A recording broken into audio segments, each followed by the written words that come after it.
wabarakatuh. Salam, Om Swastiastu, Namo Buddhaya, salam kebajikan, serta salam sejahtera untuk kita semua. Halo teman-teman, selamat datang di YouTube kami. Pada kesempatan kali ini, kita akan membahas salah satu hal yang sangat penting dalam penggunaan bahasa Indonesia, yaitu bahasa baku dan tidak baku. Melalui video ini, kita akan mempelajari pengertian bahasa baku dan tidak baku, karakteristik bahasa baku, pentingnya penggunaan bahasa baku, serta beberapa contohnya dalam kehidupan sehari-hari. Mari kita mulai pembahasannya dengan saksama. Sebelum kita masuk lebih jauh, kita perlu memahami terlebih dahulu pengertian dari bahasa baku dan bahasa tidak baku. Apa itu bahasa baku? Bahasa baku adalah ragam yang sesuai dengan kaidah atau aturan yang berlaku secara resmi, seperti ejaan, tata bahasa, dan pilihan kata yang ditetapkan dalam Kamus Besar Bahasa Indonesia atau KBBI, serta pedoman umum ejaan bahasa Indonesia atau PUEBI. Biasanya, bahasa baku sendiri digunakan dalam situasi resmi seperti pidato, surat dinas, karya ilmiah, ataupun berita. Sedangkan, bahasa tidak baku adalah ragam bahasa yang tidak mengikuti kaidah resmi atau menyimpang dari aturan yang berlaku. Biasanya digunakan dalam situasi non formal atau santai, seperti percakapan sehari-hari, media sosial. Dari pengertian tersebut, dapat kita simpulkan bahwa bahasa baku merupakan bentuk bahasa yang sesuai dengan kaidah atau aturan yang telah ditetapkan dalam tata bahasa Indonesia. Sedangkan bahasa tidak baku adalah bentuk bahasa yang menyimpang dari aturan tersebut dan biasanya digunakan dalam situasi non-formal. Setelah mengetahui pengertiannya, kita juga perlu memahami ciri-ciri atau karakteristik bahasa baku. Menurut Warida tahun 2014, karakteristik bahasa baku antara lain: A. Tidak dipengaruhi bahasa daerah dan asing. Artinya, bahasa baku tidak mencampurkan unsur dari bahasa lain, baik dari daerah maupun bahasa asing, kecuali jika sudah diserap dan diakui oleh KBBI. Contohnya, kalimat tidak baku. Nanti kita rapat di balai desa, terus meeting sama kepala dinas. Kalimat bahasa baku, nanti kita rapat di balai desa, kemudian bertemu dengan kepala dinas. Kata meeting diganti dengan rapat karena kata itu berasal dari bahasa Inggris. B. Bukan sebagai bahasa percakapan. Artinya, bahasa baku tidak digunakan dalam situasi santai atau percakapan sehari-hari.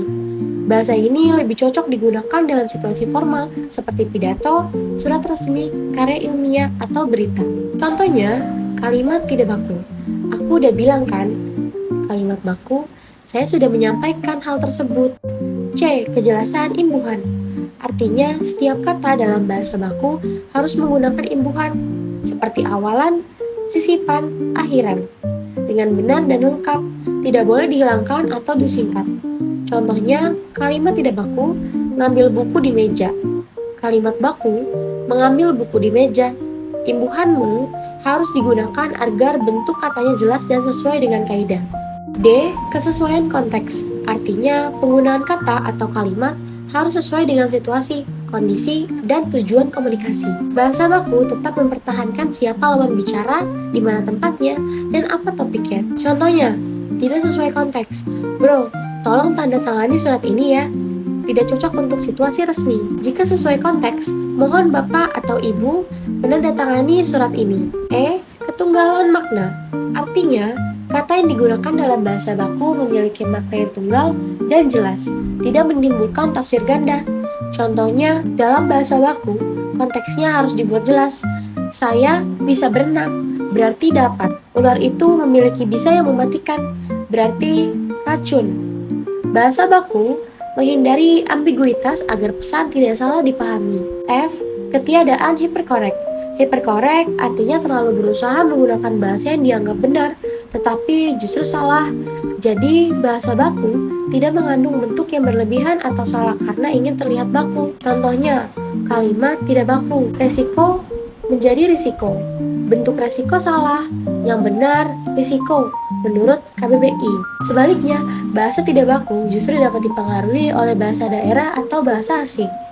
Termasuk dalam ragam percakapan, terkadang menggunakan imbuhan secara implisit, berpotensi memiliki makna ganda, dan menunjukkan hiperkorek. Dengan mengetahui karakteristik tersebut, kita dapat membedakan kapan sebaiknya menggunakan bahasa baku, terutama dalam konteks resmi seperti kegiatan belajar, penulisan karya ilmiah, surat menyurat, atau komunikasi di dalam lingkungan kerja.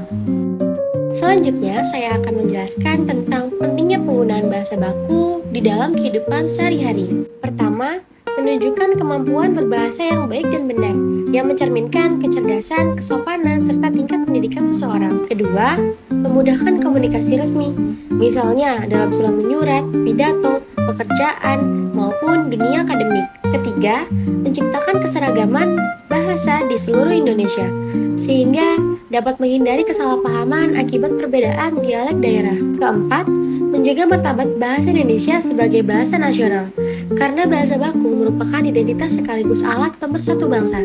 Terakhir, mendukung profesionalitas, terutama dalam dunia kerja, pendidikan, dan pemerintahan. Dengan menggunakan bahasa baku, kita dapat berkomunikasi dengan lebih jelas, sopan, dan profesional. Selain itu, bahasa baku juga membantu menjaga keseragaman penggunaan bahasa Indonesia di berbagai daerah, sehingga tidak terjadi kesalahpahaman dalam berkomunikasi. Untuk memperdalam pemahaman, mari kita perhatikan beberapa contoh penggunaan bahasa baku dan tidak baku.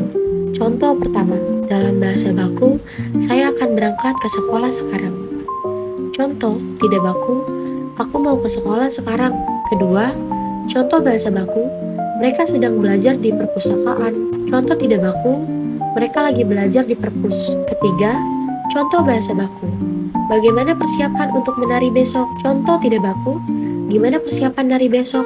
Dari contoh-contoh tersebut, dapat kita lihat bahwa penggunaan bahasa baku bukan hanya soal ejaan, tetapi juga menyangkut ketepatan dalam memilih kata dan struktur kalimat. Demikian pembahasan kita mengenai bahasa baku dan tidak baku.